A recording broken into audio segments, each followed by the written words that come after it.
Good afternoon, everybody. It's about 5 till 4. We just got all the students out. We got everybody out of the parking lot about 12 minutes till 4, so that was a great time for the first day. We usually can get everybody out in about 14 minutes, and so that's getting close to 1,000 cars out of the parking lot. And so we won't have quite that many this year as our numbers have gone down a little bit. We'll still have somewhere between 800 and 900 cars in the parking lot. We'll be able to get them all out in about 14 minutes. All the buses get out of here in less than that. Got everybody out in a great time. Let me tell you, this morning by 8:15, every child was in a classroom. We went to homeroom first. We rarely go to homeroom first. We always go to first block first. But we went to homeroom this morning in order that we could give out all relevant forms to students that they had not been given yet, including their lunch number and things like that. And so they got all those forms. We stayed in homeroom until about 8:40 or so. Then we got everybody out, got them in first block, and we began giving instruction immediately. The reason we do things like Patriot Night and all the summer online payments, and I know sometimes that's a little tedious coming in here, and knowing we have a lot of people here at Patriot Night, but if we don't bring them in the summer, guys, if we don't let them see each other and hug each other's necks, and I know they've seen each other every day, but they act like they haven't seen each other in 6 months, things high school students do, things we want them to do. But if we don't get them in here on that Patriot Night and get them to get their schedule and walk around, then the whole first day will not be as productive and coordinated as it is now. And so, again, bear with us every year on Patriot Night. We'll continue to make it better and better. I can't spread it out over 2 or 3 nights. The reason is, if you remembered, I had a lot of people suggest that. Great suggestion. Let me explain to you why I can't spread Patriot Night out. If I do, the teachers won't be here for everybody.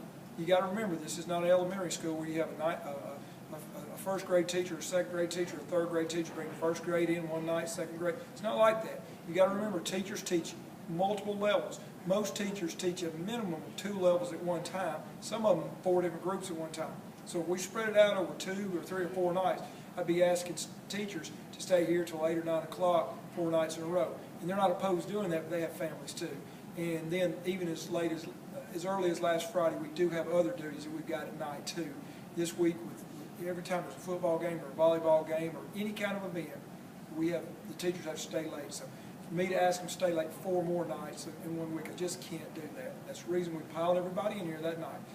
But my whole point is this: coming in today, we were able to offer instruction immediately through organization that came in. The kids know where they're supposed to be, and that sets the tone for the entire year.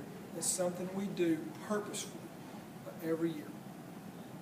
Our numbers today are somewhere around 1,830 kids. We're going to be between 1,830 and 1,850 this year. We're not sure exactly where, but that's our numbers. And let me tell you, research data shows that is the optimum size of a school.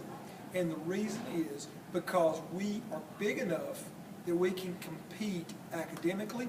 Now, what I mean by that is this: we can offer any class we want to offer.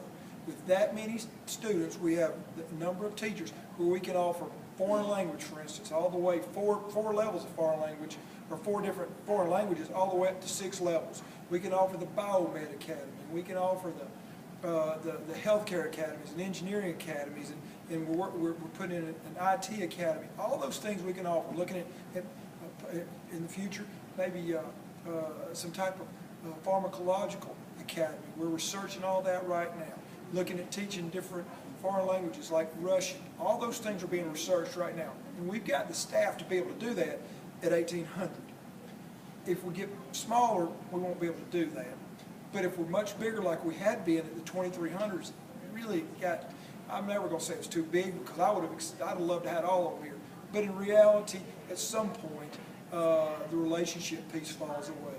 But 1,800 is a great number. Again, data and research shows that is a great size to have a high school, and we are right on it. And for the next 8 to 10 years, we think our numbers are showing they're going to be right there. So, freshman parents, your kids are going to be able to see it all the way through. Even if you've got younger children, you'll be able to see it through. And certainly all the kids here will be able to have a school that we feel like is the optimum size to compete academically. With the arts, still offer all the arts courses. Never checked it. The technical theater, the productions, all those things are exactly like they've always been. Then athletically, our numbers are great to compete athletically. We're still one of the top 10 big schools in the state, so we've got plenty of athletes always to be able to compete at the highest level, to where we can offer the kids the best opportunity to be seen on a state level and win a bunch of ball games too. So we're very, very excited about that. So everybody went through the lunch line very quickly today. We have 500 less students now than we had 2 years ago. We're still doing lunch the exact same way, so with 500 fewer students, obviously they can get through the line a lot quicker. Everybody got through with plenty of time. We didn't have to hold up anything. Everybody got through the first day, plenty of time, everybody got through. The hallways are a lot less crowded. Students have to find a way. We'll work on that. If a student comes on and tells you it's crowded in the hallway, there are choke points. They just have to figure out different routes, and we work with them. Tomorrow will be 1,000 times better. The next day will be 1,000 times better. I don't know that we had one true tardy today. Very, very few people. When the bell rang, I didn't see anybody in the hall. And there might have been somebody somewhere I didn't see. But that's a lot different than even in years past, even in the best years. We've had 10 or so people in the halls just because it's so crowded, 10 to 20, maybe even 30. But today I saw very, very few, so it's much less crowded. So I don't want to jinx myself, but I will tell you it's the best opening. This is my 26th year at Bob Jones. I think it's the best opening we've ever had. I can guarantee you none's been better. But it was a great opening. Everybody knew where they were supposed to be. If you have any cause of concern from your child for any reason, please send me an email this evening. I'll answer it. Everything was great.